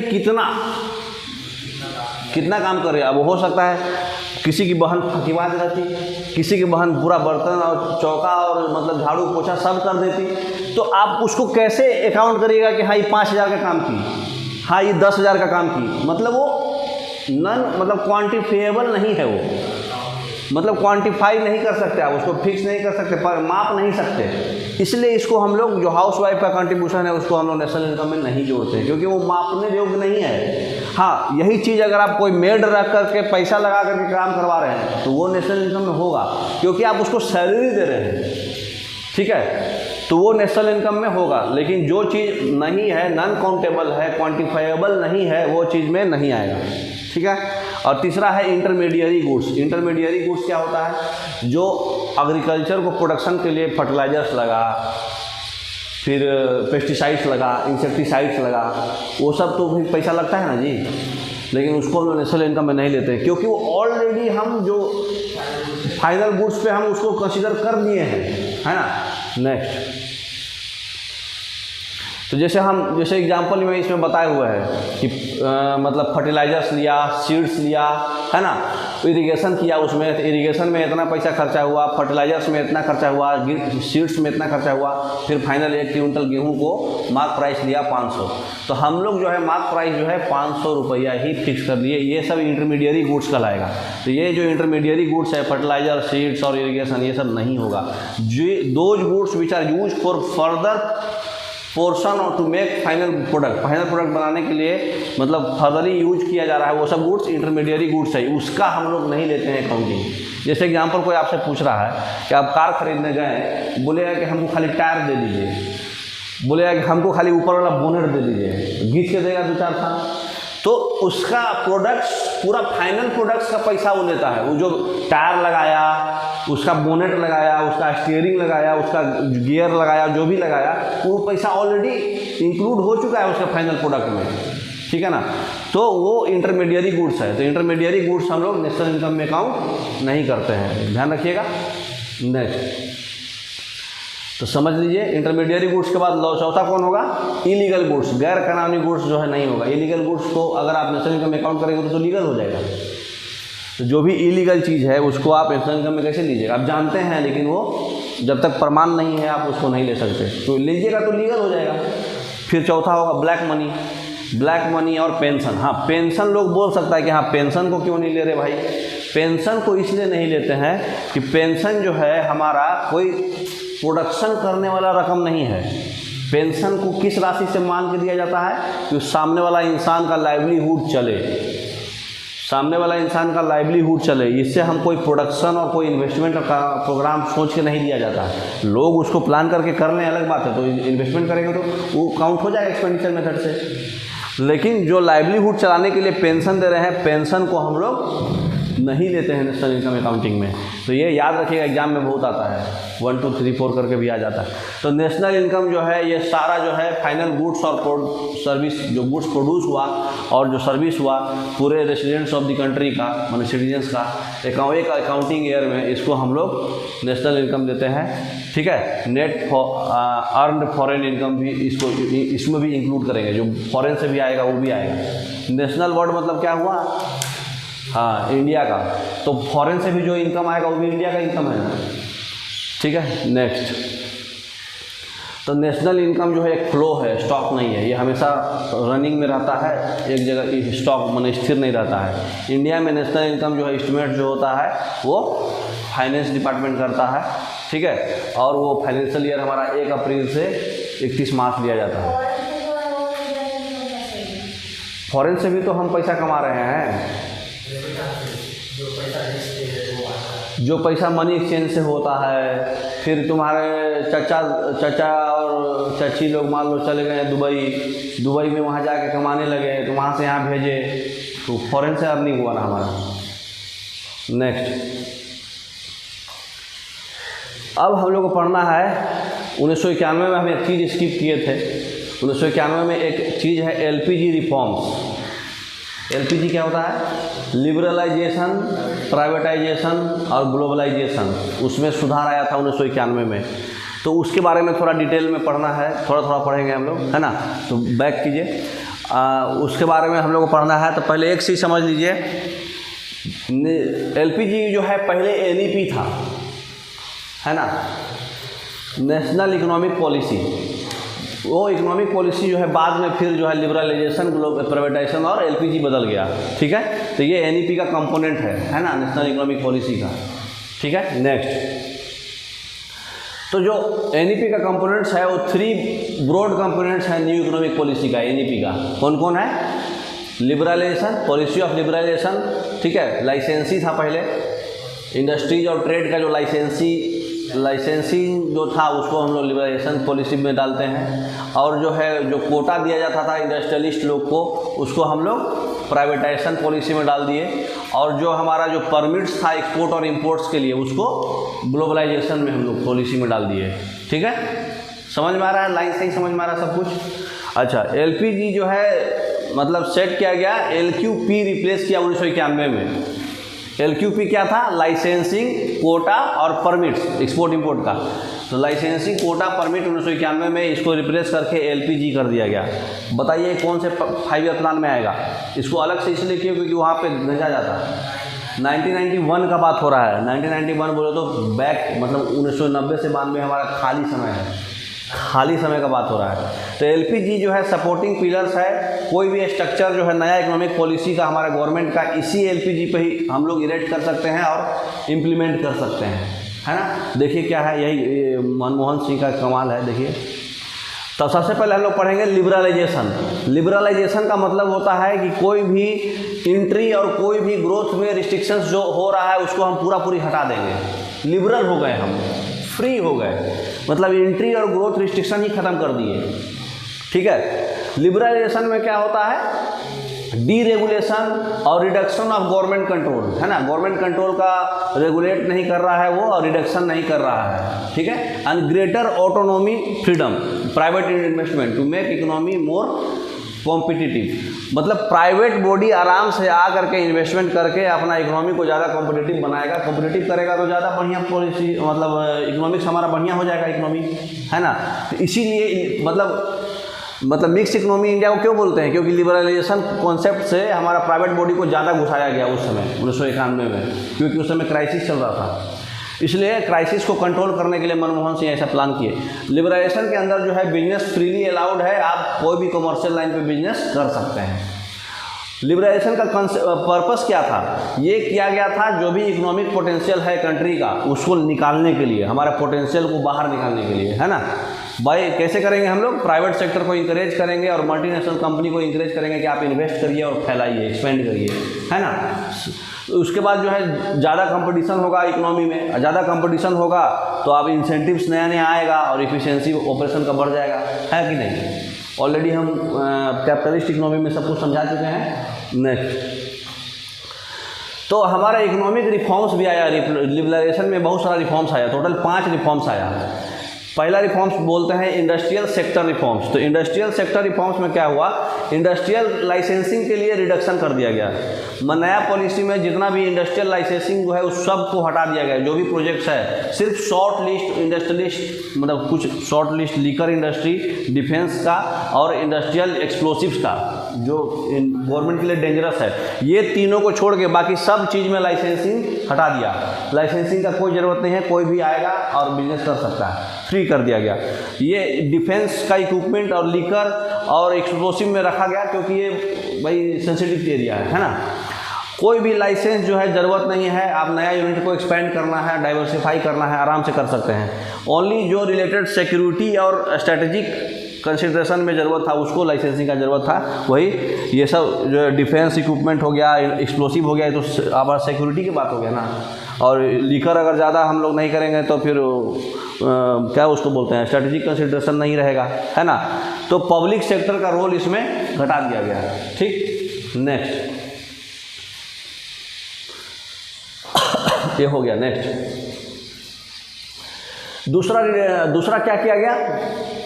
decrease in role of public sector का रोल हम लोग घटा दिए। पब्लिक सेक्टर का रोल घटा करके हम लोग क्या किए, सब्सटेंशियल रिडक्शन कर दिए पब्लिक सेक्टर का, मतलब फ्यूचर इंडस्ट्रीज डेवलपमेंट में, है ना, इंडस्ट्रीज के डेवलपमेंट में पब्लिक सेक्टर का रोल कम हो गया। जो भी नंबर था इंडस्ट्रियल और मतलब पब्लिक सेक्टर के लिए जो रिजर्व था उसको, मतलब 17 नंबर रिजर्व था इंडस्ट्रीज के लिए, उसको 3 कर दिया गया। मतलब 3 इंडस्ट्री सिर्फ गवर्नमेंट के कंट्रोल में रहेगा, डिफेंस वाला, एटॉमिक एनर्जी जनरेशन वाला और रेलवे ट्रांसपोर्ट। ये 3 जो है सिर्फ गवर्नमेंट कंट्रोल करेगी, बाकी सब प्राइवेट में फ्री में रहेगा। ठीक है, तो railway transport, atomic energy generation और डिफेंस। फिर क्या किया गया, स्मॉल स्केल इंडस्ट्री में जो रिजर्वेशन दिया गया था उसको भी डी रिजर्वेशन कर दिया गया, हटा दिया गया रिजर्वेशन। जितना भी गुड्स प्रोड्यूस कर रहा है स्मॉल स्केल इंडस्ट्री, अब वो जो है वो रिजर्व नहीं रहेगा। ठीक, इन्वेस्टमेंट जो भी हम प्लांट्स और मतलब मशीनरी में जो स्मॉल अंडरस्टैंडिंग मतलब स्मॉल अंडरटेकिंग जो था वो अब रुपया और करोड़ में कर दिया, मतलब रुपया से लेके करोड़ में कर दिया। जो भी इन्वेस्टमेंट है आप मतलब स्मॉल फिक्स कर दिया था कि इतना ही कर सकते हैं, उसको करोड़ में भी कर दिया, आप जितना मन करे उतना करिए, क्योंकि हमको इकोनॉमी डिस्टर्ब हो गया था ना उस टाइम, 91 का बात है। फिर मोनोपोली और रिस्ट्रिक्टिव ट्रेड प्रैक्टिस जो है एक्ट लगाया गया। मोनोपोली और रिस्ट्रिक्टिव ट्रेड प्रैक्टिस एक्ट क्या होता है, पहले क्या था, प्रोडक्शन कैपेसिटी जो है लाइसेंसिंग से रिलेटेड था, जितना लाइसेंसिंग मिलेगा उतना ही प्रोडक्शन कैपेसिटी होगा। अब क्या है, लाइसेंसिंग जो है फ्रीडम हो गया, तो जो है आपका कैपेसिटी भी फ्रीडम हो गया, आप जितना मन करे उतना बनाइए। फिर जो है मतलब कैपिटल गुड्स को इंपोर्ट करने का भी फ्रीडम हो गया, कैपिटल गुड्स भी आप इंपोर्ट कर सकते हैं, बाहर से मंगा सकते हैं। तो लिबरेशन जो है फ्रीडम दे दिया इंडस्ट्रीज को कि आप कोई भी कैपिटल गुड्स जो है, हाँ एक व्यू होना चाहिए कि आपका टेक्नोलॉजी बढ़े उससे, तो उसको हम इंपोर्ट कर सकते हैं। समझ रहे बात। दूसरा इन रिफॉर्म्स क्या हुआ, financial sector reforms. Financial sector reforms में क्या हो गया, आरबीआई का रोल चेंज हो गया, उसमें आरबीआई का रोल को कमा दिया गया रेगुलेट करने के लिए फाइनेंशियल सेक्टर में। ठीक, उसके बाद जो है मतलब नया प्राइवेट बैंक का उसमें लाया गया, है ना, रिफॉर्म पॉलिसी में प्राइवेट बैंक लाया गया, इंडिया के अलावा फॉरेन का भी प्राइवेट बैंक। ठीक, उसके बाद जो है फॉरेन इन्वेस्टमेंट का भी लिमिट बढ़ा दिया गया, फॉरेन इन्वेस्टमेंट जो है मतलब 51% कर दिया गया। ठीक, फॉरेन इंस्टीट्यूशनल इन्वेस्टमेंट जो है जैसे मर्चेंट बैंकर, म्यूचुअल फंड और जो पेंशन फंड, ये सब जो है अलाउ कर दिया गया कि इंडियन फाइनेंशियल मार्केट में भी आप इन्वेस्टमेंट कर सकते हैं। पहले इंडियन फाइनेंशियल मार्केट में इन्वेस्टमेंट नहीं करते थे लोग, फॉरेन इंस्टीट्यूशनल इन्वेस्टर। ठीक, उसके बाद जो है एक्सपेंशन प्रोसेस को थोड़ा आसान कर दिया गया, बैंक्स को फ्रीडम दे दिया गया कि आप नया ब्रांच खोल सकते हैं। ठीक, और बिना कोई अप्रूवल, आरबीआई से अप्रूवल लिए आप ब्रांच खोल सकते हैं। ठीक, तो बैंक्स में रिफॉर्म्स हो गया। दूसरा, पहला इंडस्ट्री में रिफॉर्म्स हुआ, दूसरा बैंक में। तीसरा है टैक्स में रिफॉर्म्स। टैक्स में भी रिफॉर्म्स दे दिया। डायरेक्ट टैक्स जो था मतलब उसको जो है मतलब इंडिविजुअल और प्रॉफिट जो हाउस होल्ड का था वो पूरा इंटरप्राइजेज दे करके इनकम टैक्स जो है और कॉर्पोरेट टैक्स जो है, ये सब जो है डायरेक्ट टैक्स और इनडायरेक्ट टैक्स हमारा क्या होता है, जीएसटी, है ना, 2 ही टैक्स होता है ना।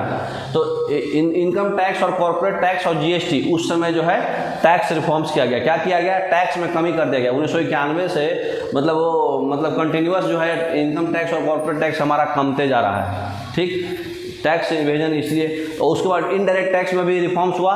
जो भी इनडायरेक्ट टैक्स हमारा जीएसटी था, मतलब उसमें क्या किया गया, एक कॉमन नेशनल मार्केट के लिए गुड्स और कमोडिटी के लिए जीएसटी कर दिया गया, मतलब हर एक चीज़ में टैक्स न लगा के एज ए होल जीएसटी लगेगा।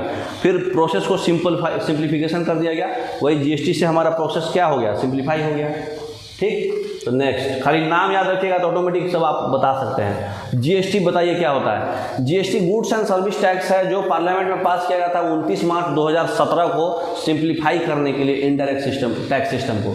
ये एक्ट जो है कब आया, 1 जुलाई 2017 को आया। बहुत इंपॉर्टेंट है, एग्जाम में बहुत आता है। ये 1 जुलाई 2017 को आया और ये जो है एडिशनल रेवेन्यू जो है गवर्नमेंट को टैक्स का इवेजन और जो भी एक नेशन एक टैक्स लगेगा, सिर्फ एक मार्केट होगा, हर एक सब चिल्लर जितना भी टैक्स था सब टैक्स को हटा के सिंगल टैक्स कर दिया गया। 1 जुलाई 2017 को आया, 29 मार्च 2017 को ये पार्लियामेंट में पास हुआ था। फिर फॉरेन एक्सचेंज रिफॉर्म्स आया। फॉरेन एक्सचेंज में क्या था, पैसा का डिवैल्यूएशन हो गया था। तो डिवैल्यूएशन से हमारा जो है मतलब डोमेस्टिक करेंसी का वैल्यू कम हो गया था गवर्नमेंट के द्वारा। ठीक, तो बैलेंस ऑफ पेमेंट क्राइसिस को ओवरकम करने के लिए रुपया का वैल्यू जो है डिवैल्यू कर दिया गया जानबूझ के, है ना। तो जब भी पैसा जो है कमता है अरे मतलब डी वैल्यू होता है, मतलब डॉलर का दाम बढ़ जाता है, तो उस केस में हमारा लिबरलिज्म चल रहा है ना। उसके बाद जो है हमारा market determination of exchange rate हुआ, ठीक है। गवर्नमेंट जो है रुपया वैल्यू को जो है मतलब कंट्रोल से फ्री कर दिया, मतलब एक्सचेंज रेट में पैसा लगता था, अगर यूरो से रुपया में करा रहे हैं तो इतना टैक्स लगे, इतना पैसा एक्सचेंज रेट लगेगा, वो एक्सचेंज रेट को भी कम कर दिया गया परसेंटेज, समझ रहे। नेक्स्ट फॉरेन एक्सचेंज हो गया। उसके बाद trade and investment policy reforms हुआ, ठीक है। Trade and investment policy reforms में देखिए क्या है, इसमें क्या करें, मतलब इंटरनेशनल कंपटीशन, मतलब इंडस्ट्रियल प्रोडक्शन के लिए जो भी इंटरनेशनल कंपटीशन था उसको बढ़ा दिया गया, मतलब फॉरेन इन्वेस्टमेंट आप कर सकते हैं और टेक्नोलॉजी ला सकते हैं इंडिया में, ठीक। उसके बाद जो है इंपॉर्टेंट ट्रेड और इन्वेस्टमेंट पॉलिसी रिफॉर्म्स में क्या क्या था, क्वांटिटेटिव रिस्ट्रिक्शंस जो था इंपोर्ट्स में और एक्सपोर्ट्स में वो सब रिमूव कर दिया गया। उसके बाद एक्सपोर्ट ड्यूटी जो था वो भी रिमूव कर दिया गया। उसके बाद इंपोर्ट ड्यूटी था उसको भी कम कर दिया गया। इंपोर्ट ड्यूटी क्या होता है, वैसा ड्यूटी जो मतलब हमारा डोमेस्टिक गुड्स जो फॉरेन मार्केट में आ रहा है दूसरे जगह से, हाँ। उसके बाद इंपोर्ट लाइसेंसिंग सिस्टम में भी रिलैक्स दे दिया गया, ठीक। लाइसेंसिंग इंपोर्ट में भी ख़त्म कर दिया गया। तो लिबरलाइजेशन समझ गए। अब है प्राइवेटाइजेशन। प्राइवेटाइजेशन क्या होता है, इसका मतलब कि जितना भी ऑनरशिप है, मैनेजमेंट है, कंट्रोल है, वो पब्लिक सेक्टर से किसको जा रहा है, प्राइवेट सेक्टर को जा रहा है। तो मेन पर्पस हमारा प्राइवेटाइजेशन क्या था, फाइनेंशियल डिसिप्लिन को इम्प्रूव करना है और फाइनेंशियल को मतलब मॉडर्नाइज करना है थोड़ा, ठीक। तो प्राइवेटाइजेशन जो है दो तरीका से हो सकता है, या तो ऑनरशिप जो है प्राइवेट सोसाइटी को दे दीजिए, या तो इन्वेस्टमेंट आप मत करिए, प्राइवेट से कराइए, है ना, जैसे PSUs वगैरह है ना, NHPC NTPC सब, ठीक। नेक्स्ट तो प्राइवेटाइजेशन का काम क्या है, प्राइवेटाइजेशन का काम क्या है, ऑनरशिप का प्राइवेट सेक्टर में ये तो हो गया। नीड क्या है प्राइवेटाइजेशन का, हमको जरूरत क्यों पड़ा, प्राइवेटाइजेशन का जरूरत इसलिए पड़ा क्योंकि हमारा परफॉर्मेंस पुअर था PSUs का।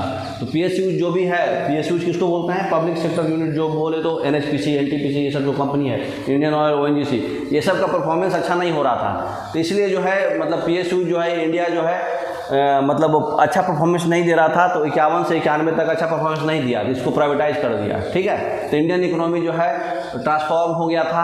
पीपुल जो है एग्रीकल्चर से इंडस्ट्री की तरफ शिफ्ट हो रहे थे, उनका सोर्स ऑफ लाइवलीहुड और उनका जो बढ़ रहा था मतलब इंडस्ट्री की तरफ कंट्रीब्यूशन, है ना। उसके बाद जो है करप्शन जो है मतलब बहुत ज़्यादा हो गया था PSUs में, इसलिए प्राइवेटाइजेशन जो है हमारा ओनली रेमेडी था उसका, इसलिए करप्शन को हटाने के लिए प्राइवेटाइज कर दिया गया, ठीक। 1991 में गवर्नमेंट डिसाइड किया कि हम पब्लिक इंटरप्राइजेज को मतलब प्राइवेट और एंटरप्रेन्योर्स को दे देंगे, प्राइवेटाइजेशन जो है रिप्लेस कर देगा पब्लिक मतलब लार्ज नंबर एंटरप्राइजेज को, ठीक। इसलिए प्राइवेटाइज कर दिया गया जितना PSUs है सबको। नेक्स्ट तो इसका हमको फ़ायदा क्या मिला, प्राइवेटाइजेशन से हमको क्या फ़ायदा मिला। प्राइवेटाइजेशन जो है एक्सेप्ट प्राइवेट इंटरप्राइजेज जो हमारा कम्पिटिटिव इन्वायरमेंट में काम कर रहा है, तो हमारा डिमांड और हमारा इंटरनेशनल मतलब डिमांड भी बढ़ गया हमारा, डोमेस्टिक और इंटरनेशनल दोनों कंपटीशन आ गया। कंपटीशन से हमारा हर चीज़ मॉडर्नाइज होने लगा, अपग्रेड होने लगा, समझ रहे। प्राइवेटाइजेशन जो है हमारा डाइवर्सिफिकेशन होने लगा, प्रोडक्शन का एक्सपेंशन होने लगा। जैसे PSU जो है प्राइवेट इंटरप्राइजेज जो है अब हाई प्रॉफिट करने लगा। प्राइवेटाइजेशन जो है हमारा कंज्यूमर का सोवरेनिटी भी बढ़ा दिया, मतलब कंज्यूमर के हिसाब से ज़्यादा चॉइस मिलने लगा उसको, है ना, हायर डिग्री ऑफ कंज्यूमर्स मिलने लगे उसको, है ना, ज़्यादा वाइडर चॉइस मिलने लगा, बेटर क्वालिटी मिलने लगा लाइफ का, है ना। सब आप समझ रहे हैं, प्रैक्टिकल लाइफ है। इंपरेटिव लॉस क्या हुआ, प्राइवेटाइजेशन से हमारा जो है मार्केट फोर्सेस जो है फ्री हो गया। तो इस प्रोसेस में क्या हुआ, गुड्स और प्रोड्यूस वही चीज़ प्रोड्यूस होगा जो खरीदने के लिए यूज होगा, नहीं तो नहीं होगा बाकी प्रोड्यूस। जब प्राइसेज राइज करेगा मतलब जो मतलब टेंडेंसी हो रहा है, तो जब प्राइसेज राइज करेगा मार्केट का, तो जो कमज़ोर सेक्शन ऑफ द सोसाइटी है उनको प्रॉब्लम होगा, है ना। तो ये सब चीज़ हम कैपिटलिस्ट इकोनॉमी में पूरा डिटेल में आपको बताया है। अब लास्ट टॉपिक है ग्लोबलाइजेशन। ग्लोबलाइजेशन का मतलब क्या होता है, नेशनल इकोनॉमी को हम पूरे वर्ल्ड इकोनॉमी से इंटीग्रेट कर दिए, है ना, मतलब बैरियर्स हटा दिए इंटरनेशनल ट्रेड को, है ना। मतलब कैपिटल मूवमेंट जो है हम एक्सपोर्ट इंपोर्ट ज़्यादा कर रहे हैं, यही हुआ, एक्सपोर्ट इंपोर्ट ज़्यादा कर रहे हैं, मतलब ग्लोबलाइजेशन है। ग्लोबलाइजेशन का एम क्या है, इसका एम है कि जो भी मतलब वर्ल्ड का जो बॉर्डर है उसको हम ग्लोबली मार्केट फ्लेक्सिबल बना दिए, बॉर्डर वाले को। और ये कॉम्प्लेक्स फिनोमेना है क्योंकि इसमें हम लोग जो है वर्ल्ड को एक ग्रेटर इंटरडिपेंडेंस और इंटीग्रेशन कर रहे हैं, मतलब डिपेंडेंसी हमारा बढ़ रहा है, ओपन मार्केट बढ़ा रहे हैं हम, है ना। तो इसमें क्या हो रहा है, हमारा नेटवर्क जो है बढ़ते जा रहा है, हमारा जो इकोनॉमी है, सोशल और ज्योग्राफिकल बाउंड्री भी हमारा थोड़ा रिस्क में आ रहा है ना। नेक्स्ट, तो इससे जो हमारा पॉलिसी क्या क्या स्ट्रेटजी है, मतलब जो प्रमोट करेगा ग्लोबलाइजेशन, सबसे पहले मतलब क्या बोलते हैं, इक्विटी और फॉरेन इन्वेस्टमेंट। इक्विटी परमिट हो गया और फॉरेन इन्वेस्टमेंट हो गया। इक्विटी लिमिट जो होता है फॉरेन इन्वेस्टमेंट्स का, वो हम बढ़ा दिए हैं, पहले 40% था, अब हम लोग 100% कर दिए हैं, ठीक है। इक्विटी लिमिट और फॉरेन इन्वेस्टमेंट मतलब बाहरी आदमी आकर के इन्वेस्टमेंट करना, है ना। तो दूसरा क्या है हमारा, पार्शियल कन्वर्टिबिलिटी। पार्शियल कन्वर्टिबिलिटी का मतलब होता है कि जो भी फॉरेन करेंसी है उसका सेल और परचेज, ठीक है, इससे हमारा मार्केट प्राइस हमारा बढ़ जाएगा। इससे क्या होगा, इंपोर्ट और एक्सपोर्ट जो होगा गुड्स और सर्विस का होगा। उसके बाद जो मतलब पेमेंट्स होगा, इंटरेस्ट और या फिर इंटरेस्ट का हमको पेमेंट मिलेगा, डिविडेंड और इन्वेस्टमेंट पे डिविडेंड मिलेगा, ठीक। फिर फैमिली एक्सपेंस पे हमारा रेमिटेंस मिलेगा। ये सब चीज़ हम टेक्निकल चीज़ बैंक का हम लोग पढ़ेंगे बाद में, ठीक है। फिर हमारा टैरिफ्स कम जाएगा, मतलब हम कंपटीशन अगर हम इंकरेज करेंगे तो टैरिफ्स का जो बैरियर है वो हम कम कर देंगे, तभी ना कंपटीशन बढ़ेगा, लोग बाहर से आएंगे यहाँ। अब टैरिफ्स क्या होता है और फिर मतलब क्या बोलते हैं, डिविडेंड इन्वेस्टमेंट क्या होता है, अब ये थोड़ा सा आगे डाला हुआ है, देखिए।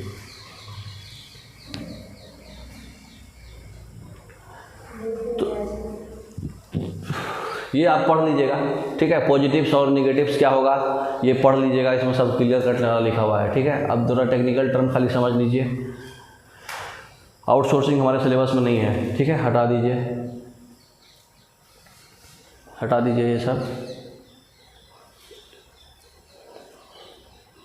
ये सब भी हटा दीजिए। NEP का पूरा है, टैक्स का है पूरा। देखिए ये GST हम लोग अलग से पढ़ेंगे बाद में, हटा दीजिए क्योंकि GST अलग है, बहुत इंपॉर्टेंट टॉपिक है, बाद में पढ़ेंगे हम लोग।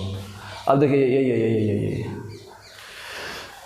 बाइलैटरल ट्रेड किसको बोलते हैं, दो कंट्री के बीच में जो ट्रेड होता है उसको बोलते हैं बाइलैटरल ट्रेड। मल्टीलैटरल ट्रेड मतलब बहुत सारा, दो से ज़्यादा कंट्री हुआ तो मल्टीलैटरल। टैरिफ बैरियर्स क्या होता है, ऐसा बैरियर जो इम्पोज किया जाता है इंपोर्ट पे ताकि वो रिलेटिवली कॉस्टली हो जाए, ताकि डोमेस्टिक प्रोडक्शन ज़्यादा बढ़े, मतलब सब कुछ बाहर ही से आएगा, वो तो ज़्यादा बढ़िया करेगा। चाइनीज माल 100 रुपये में मिलता है तो फिर इंडिया का माल कोई करेगा ही नहीं, तो इसमें बैरियर लगाया जाता है, इसको बोलते हैं tariff barrier. Non tariff barrier मतलब जो बैरियर जो है मतलब इंपोर्ट और एक्सपोर्ट में अमाउंट पे लगाया जाता है उसको नॉन टैरिफ बैरियर बोलते हैं, ठीक है। तो आज भर इतना ही। अब हम लोग कल से जो है बैंकिंग पढ़ेंगे, मनी पढ़ेंगे, इन्फ्लेशन डिफ्लेशन, मतलब कल से टेक्निकल चीज़ पढ़ेंगे। सारा जितना भी स्टैटिक पार्ट था वो कंप्लीट हो गया है, ठीक है। स्टैटिक पार्ट था इसलिए थोड़ा ज़्यादा ले गए हम। Okay, thank you. कितना गया?